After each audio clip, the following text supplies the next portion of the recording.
Bonjour à tous, bienvenue dans ce nouveau numéro des Décideurs du Net. Je vous rappelle comme d'habitude que cette émission est diffusée en direct sur Décideurs TV mais également sur le site du Journal du Net et que vous pouvez ainsi poser toutes vos questions à notre invité durant la demi-heure d'émission. Aujourd'hui une émission consacrée au e-tourisme puisque nous recevons le fondateur et président d'Easy Voyage, Jean-Pierre Nadir. Bonjour Jean-Pierre Nadir. Bonjour Nicolas. Merci beaucoup d'être venu avec nous donc, pour cette demi-heure d'émission. Alors on va parler d'e-commerce et arrêtez-moi si je me trompe, on va clarifier un peu pour moi-même et les internautes. Les différents acteurs de l'e-tourisme, il y a les acteurs traditionnels, donc ceux qu'on peut croiser dans la rue. Le Mortard. Voilà, les opérateurs classiques, les sites de réservation en ligne, qui eux-mêmes sont challengés par des comparateurs qui viennent vérifier les différentes offres, et un quatrième acteur qui va arriver, ou qui arrive déjà, Google.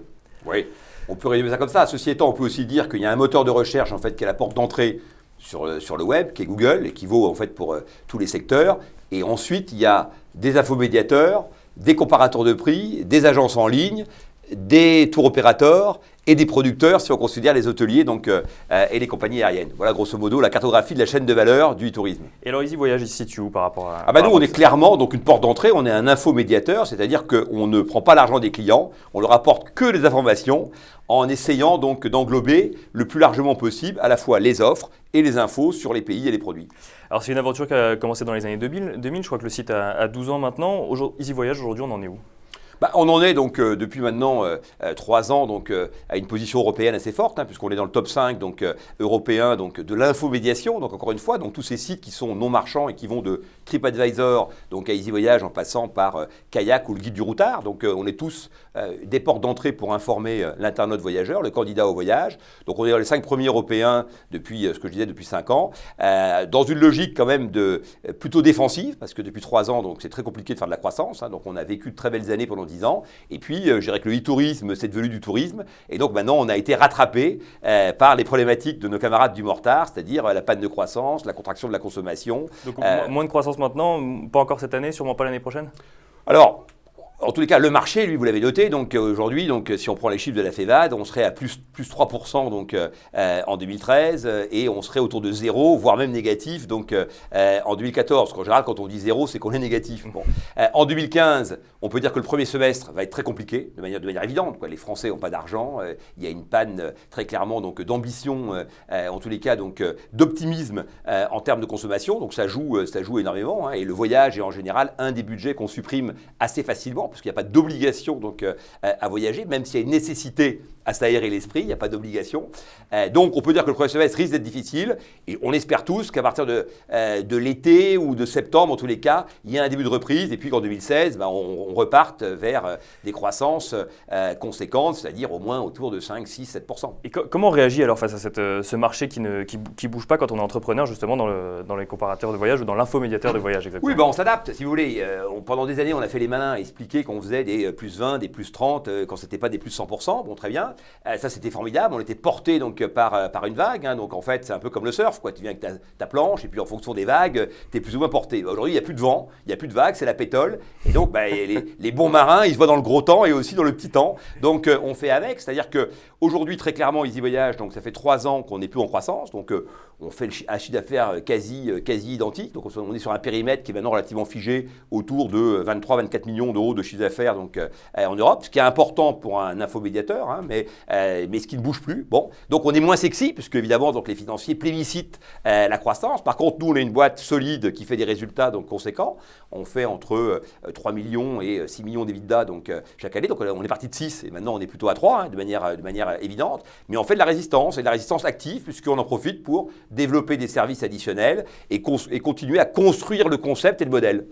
Et alors, dans ce marché, est-ce qu'il n'est pas nécessaire de grossir pour réussir à survivre ? Parce qu'on a vu pas mal d'acquisitions ces derniers temps et on a l'impression que tous les sites de réservation en ligne ont besoin de racheter leur comparateur de prix. J'en cite quelques-uns, Priceline qui a racheté Kayak ou Expedia qui a racheté Trivago. C'est indispensable aujourd'hui pour un site de réservation en ligne de détenir son comparateur ? Non, ce n'est pas indispensable. C'est que ces sites de distribution en ligne, ce qu'on appelle les OTA, qui vont de Expedia encore une fois à Booking, ont considéré que finalement, le bon modèle, c'était l'infomédiation. Pourquoi ? Parce que l'infomédiation, c'est un modèle de neutralité qui apparaît comme étant un tiers de confiance plus important pour l'internaute. Et donc, dans une logique de défense vis-à-vis de Google, puisque Google développe ses propres services, Booking et Expedia ont considéré qu'il fallait une marque porte d'entrée sur le web qui soit plus globale que leur marque marchande. Et donc l'un a racheté, vous l'avez dit, donc Trivago, sur un EBITDA, rappelons-le, historique de 55 fois l'EBITDA, hein, bon.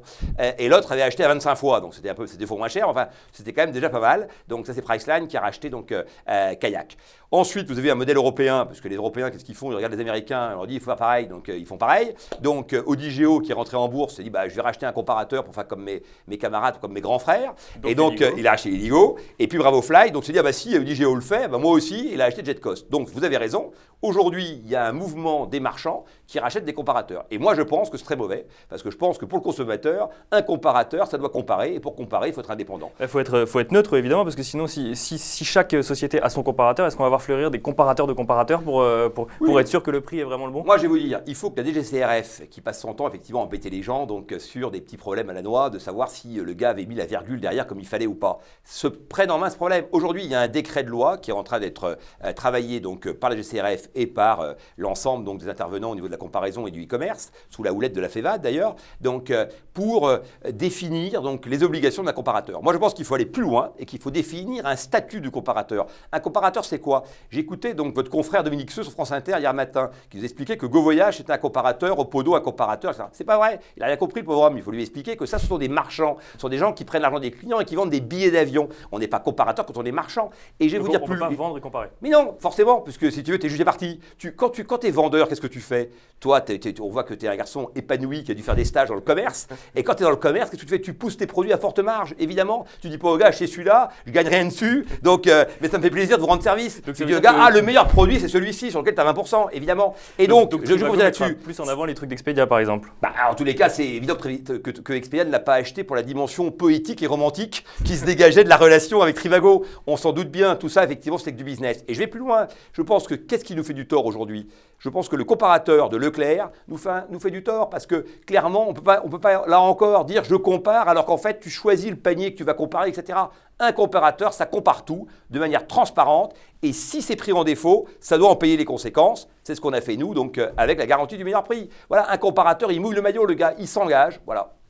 Et justement, on va parler donc de la garantie du meilleur prix et même des différentes innovations que propose EasyVoyage. Donc vous, en fait, vous proposez de rembourser si jamais c'est moins cher ailleurs, c'est ça? Moi, je dis, tu vas sur un comparateur pour trouver le meilleur tarif. Si on est pris en défaut, eh bien, on vous rembourse la différence, alors même qu'encore une fois, on n'est pas marchand. Donc c'est un concept très innovant parce qu'on me dit, oui, mais tout le monde le fait, Darty, Decathlon, etc. Ça n'a rien à voir, ce sont des marchands, donc ils prennent l'argent des clients. Et si effectivement, ils trouvent moins cher ailleurs ou Carrefour, on rembourse donc la différence. Moi, j'ai pris l'argent de personne, donc je vends du clic. Malgré tout, je dis, puisque je vide de la pertinence de l'info que je distille, parce que c'est ça mon modèle en fait, hein, c'est qu'avec mes journalistes, puisqu'on ne l'a pas dit, mais évidemment j'ai beaucoup de contenu, donc avec mes journalistes, avec mes moteurs intelligents, j'apporte des réponses pertinentes à des questions souvent mal posées. Bon. Et l'internaute me fait plus ou moins confiance. Et je pense que EasyVoyage, qui aujourd'hui a une très grosse notoriété, on est à 58% de notoriété donc, dans le domaine en France, donc, et on est le 12e acteur donc, du tourisme français, toutes marques comprises. Hein, le Club Méditerranée par exemple était à 70%, bon, ça se situe à peu près.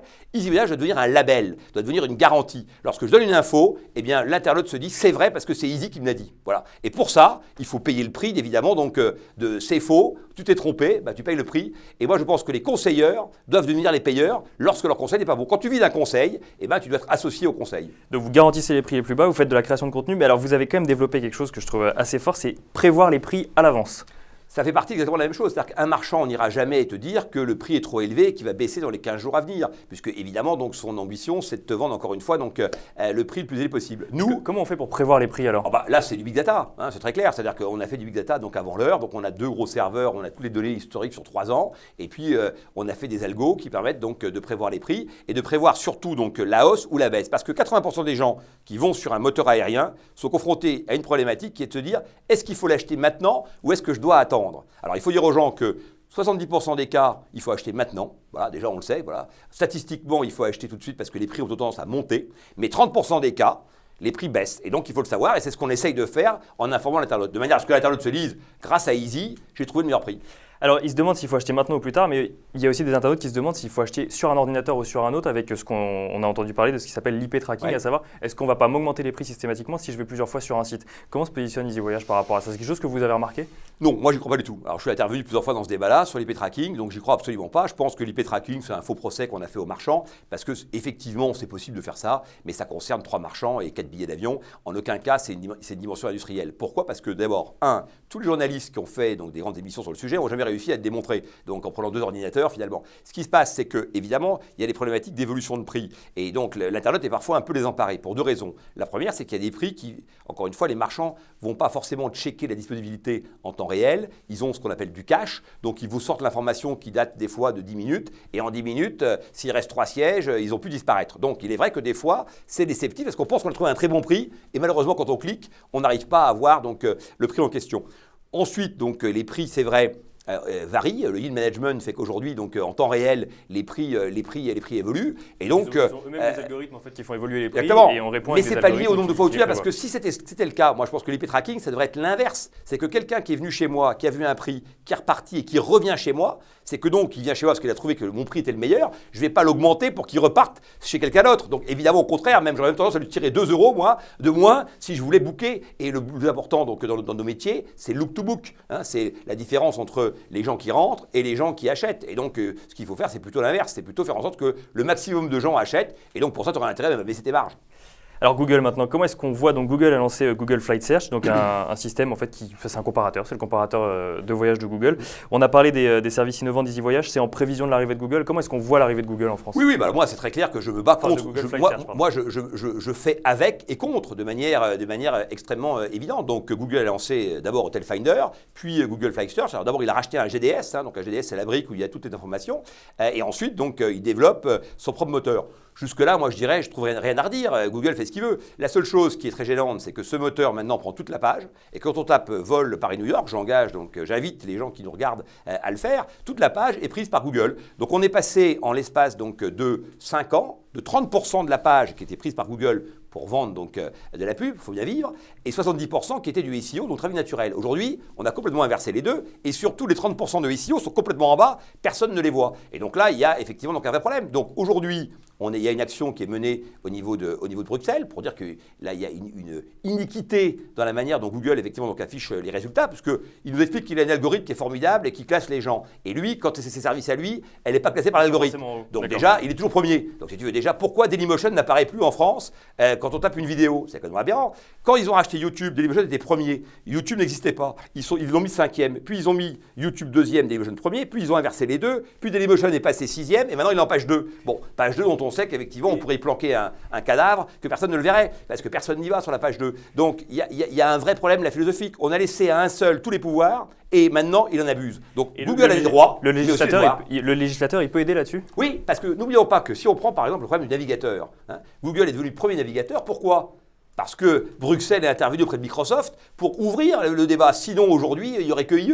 On serait tous effectivement donc, sur Microsoft. Donc, Google a bénéficié de cette régulation. En Europe, nous, on régule. Alors, on pourrait dire, on ne régule plus. Très bien, mais dans ces cas-là, Niel n'aurait jamais vu le jour. Niel est né du fait qu'on a effectivement décidé qu'il fallait dégrouper dans le domaine des télécoms. Et je pense que tout le monde s'en félicite aujourd'hui. Donc, il est clair qu'on ne peut pas d'un côté, effectivement, réguler et de l'autre dire Google fait ce qu'il veut. Parce que Google a une vraie responsabilité en matière, effectivement, de poids sur le e-commerce, donc d'emploi.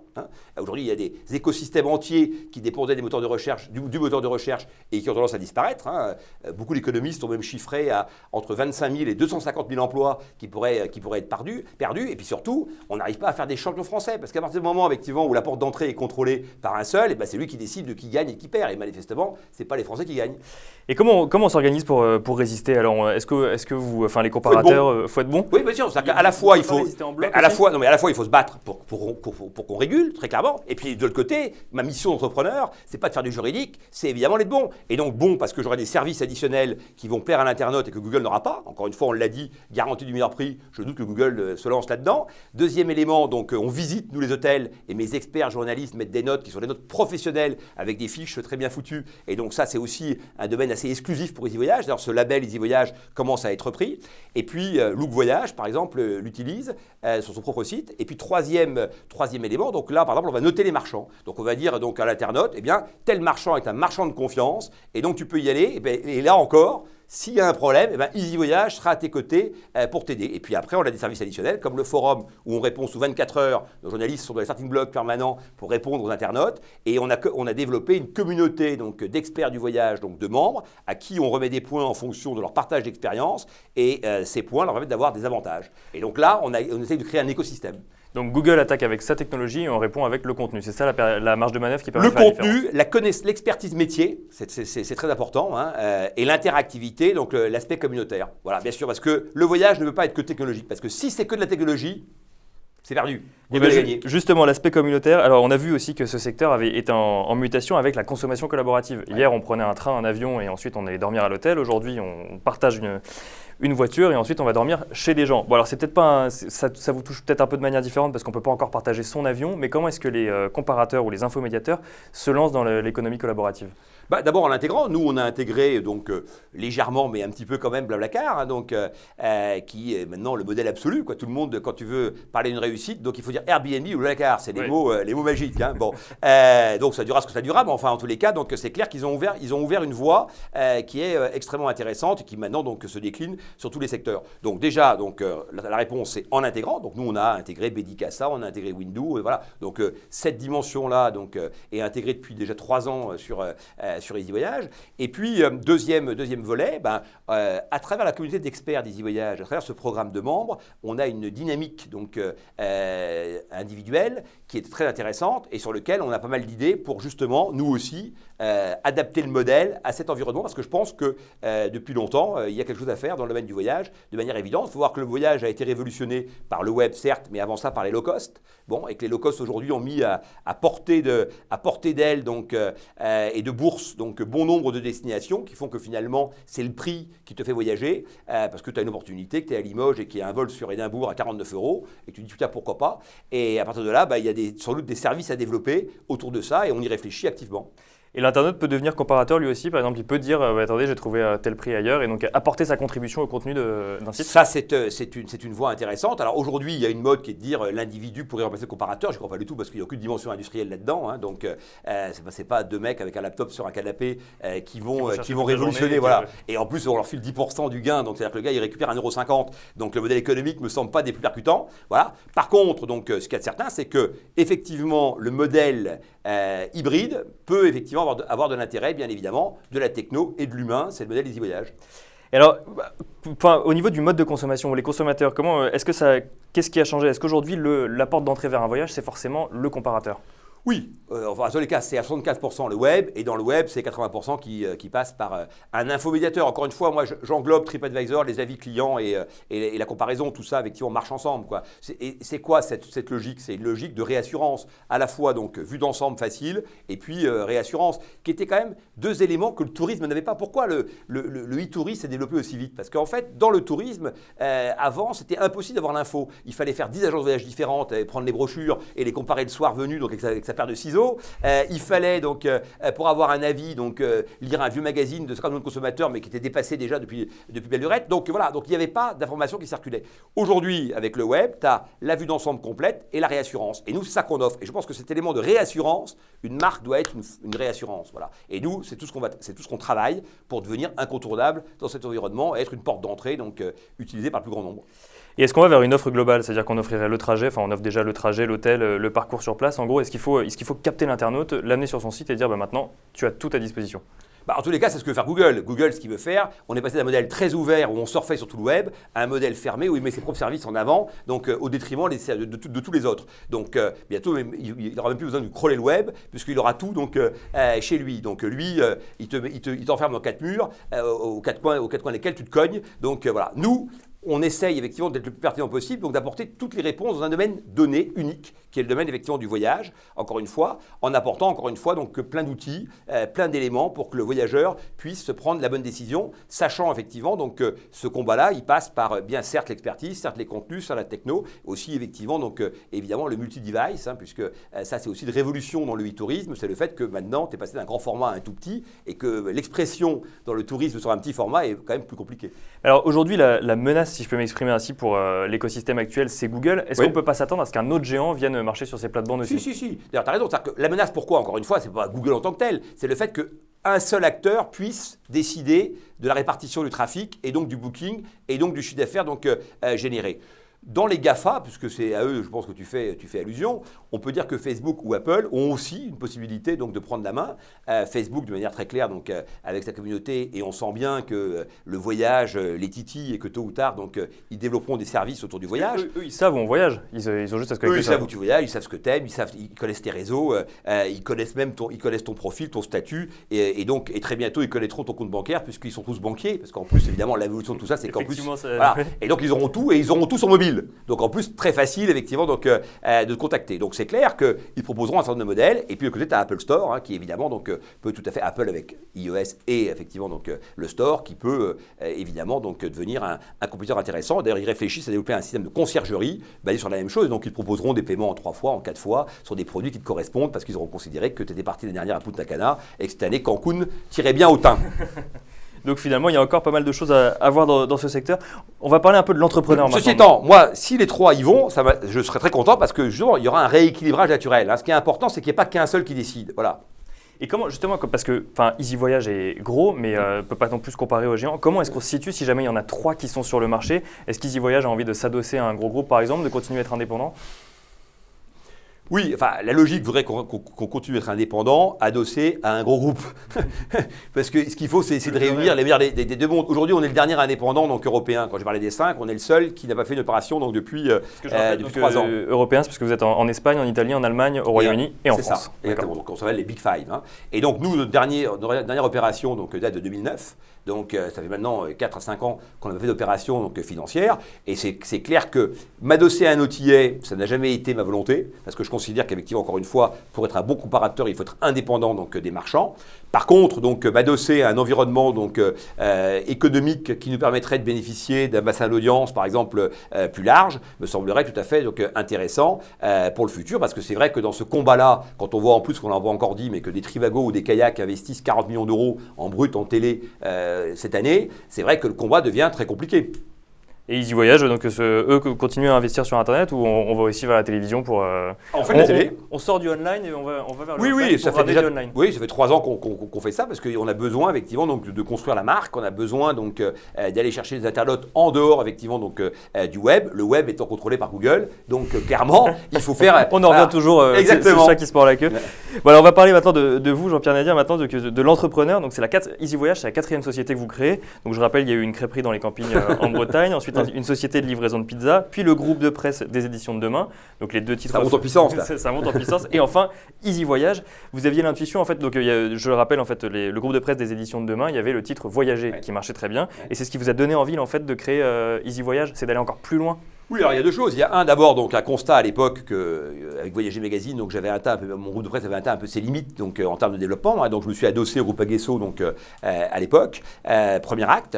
Et c'est vrai que Voyager c'était un magazine qui vendait 100 000 exemplaires, qui était le numéro 1 de la presse magazine voyage en France. Cuisiner c'était 240 000 exemplaires, c'était encore mieux, mais sur un créneau donc beaucoup plus challengé. Et donc quand j'ai vendu à Aguesso, ensuite j'ai réfléchi à mon futur et très vite j'ai compris que moi je m'intéressais au web depuis 96, donc je vends mon groupe de presse en 99. J'avais une agence photo qui distribuait dans 40 pays, donc j'utilisais beaucoup le web pour distribuer mes images. J'en recevais donc également. Et donc j'avais bien compris que ça allait complètement révolutionner les choses. Et donc il y avait 2 domaines qui m'intéressaient, 3 domaines, le sport, le voyage et la cuisine. Et je connaissais bien le voyage. Je voyais bien que c'était un environnement qui allait vivre une mutation technologique extrêmement forte et que c'est sans doute là qui était l'effet de levier le plus fort. Et donc vous venez aussi de la presse papier. Est-ce que vous pensez qu'on va la voir disparaître ? Pas besoin de moi pour le constater. C'est-à-dire que chaque jour qui passe, on constate qu'un certain nombre de magazines, vous avez vu l'Humanité, Libération, donc il y a quand même une grosse difficulté de la presse et certains s'en sortent très bien, tel le Figaro, parce qu'ils ont fait justement une mutation, eux, et que surtout ils ont une dimension donc business très forte. Ceux qui restent centrés sur je vends de l'actu, etc., ont plus de mal. Alors vous allez me citer Mediapart, mais ok, ils sont 5. Enfin bref, je veux dire que je veux pas une méprisance, mais c'est pas eux à eux seuls qui peut remplacer l'intégralité de la presse qui est en train de disparaître, et notamment la presse magazine, parce que là on parle des quotidiens, mais la presse magazine disparaît chaque jour. Donc quand vous voyez, j'entendais donc hier aussi, donc Femme Actuelle se félicite de vendre 700 000 exemplaires. Moi je l'ai connu à 1,5 million d'exemplaires. J'ai connu Géo à 800 000. Aujourd'hui ils vendent 200 000. Donc tout ça effectivement est une économie qui a été totalement remise en question. Moi je crois qu'évidemment aujourd'hui seuls les modèles mixtes marcheront, c'est-à-dire évidemment donc digital et papier. Donc certains ont fait des bonnes mutations, on l'a dit pour le Figaro, pour d'autres c'est plus dur. Et c'est clair que la presse, en tous les cas telle que moi je l'ai connue, c'est-à-dire une presse d'entrepreneurs individuels un peu créatifs qui lançaient des titres. Moi j'ai connu l'époque où un Jean-François Kahn essayait de lancer un hebdo et sans argent quasiment donc le faisait. Un Ayache, on a parlé tout à l'heure ensemble de Robert Laffont. Voilà, il y avait des entrepreneurs individuels qui prenaient des risques et qui se lançaient. Enfin, c'est sur le digital. Je pense que c'est très compliqué d'abord parce que le prix du papier a explosé, donc, alors que par ailleurs donc, les serveurs web, eux, ne cessent de baisser. Donc ce qui a le plus baissé dans le monde, c'est le transport de l'information, donc ces 10 dernières années. Par contre, pas dans la presse, le papier. Bon, l'imprimerie donc, est devenu un métier donc, concentré entre les mains de quelques-uns qui fait qu'aujourd'hui, si tu n'as pas beaucoup d'argent, je pense même qu'on ne t'imprime pas. Donc ça, alors il reste des aventures individuelles, on pourra m'en citer, bien évidemment, mais c'est quand même aujourd'hui très compliqué parce qu'il y a moins d'annonceurs. Les annonceurs payent moins cher donc, les pages, les titres coûtent plus cher donc, à faire et les problèmes de distribution qu'on connaît en France à travers NNPP, donc voire les MLP, n'ont pas été réglés puisque chaque jour qui passe, des kiosques ferment et donc ça fait aussi moins d'exposition. Il y a aujourd'hui peut-être 2-3 000 titres distribués dans un point de vente. Comment voulez-vous déjà qu'on les voit? Donc, si vous voulez, ça devient très compliqué. Un petit mot sur l'avenir, on a parlé donc de Voyager qu'avait donné Easy Voyage. Vous avez mentionné la cuisine et le sport comme vos deux autres dadas. On peut imaginer un Easy Voyage de la cuisine ou un Easy Voyage du sport? Non, il y a 10 ans, j'aurais répondu oui. Aujourd'hui, très franchement, je suis focus sur mon projet. Il n'est pas abouti. Easy Voyage, il y a encore 2-3 briques donc, à rajouter. C'est un projet qui est vivant. Pour l'instant, on se bat bien dans un environnement compliqué, mais c'est clair qu'il faut être focus à 400% si on veut avoir une chance de réussir. Bon, et c'est bientôt Noël. Easy Voyage, vous nous conseillez d'aller où à Noël? Bah écoutez, je pense que cette année, donc, il y aura des bons prix, donc, de manière évidente. Bon, il y a effectivement aujourd'hui, on l'a vu, donc, une réalité donc, géopolitique qui fait qu'un certain nombre de destinations sont moins attractives, notamment le Maroc. Moi, je pense qu'aujourd'hui, on peut aller évidemment à Marrakech en totale donc, confiance et sérénité. Et là, vous allez avoir des réveillons à Marrakech, donc à des prix imbattables. Je pense qu'on trouvera du 150 €, donc transport compris, 250 maximum. Bon, voilà, donc là, il faut vraiment profiter de ces opportunités parce que pour trouver un bon tarif, il faut faire l'inverse des autres. Trouver un bon plan, c'est quoi? C'est un bon produit là où les autres ne vont pas. Eh bien, c'est noté. Alors, merci beaucoup Jean-Pierre Nadir d'être venu nous expliquer tout ça sur ce plateau. Merci à vous, Nicolas. Et à vous, merci d'avoir suivi cette émission. Je vous donne rendez-vous la semaine prochaine, même jour, même heure, pour un nouveau numéro des Décideurs du Net.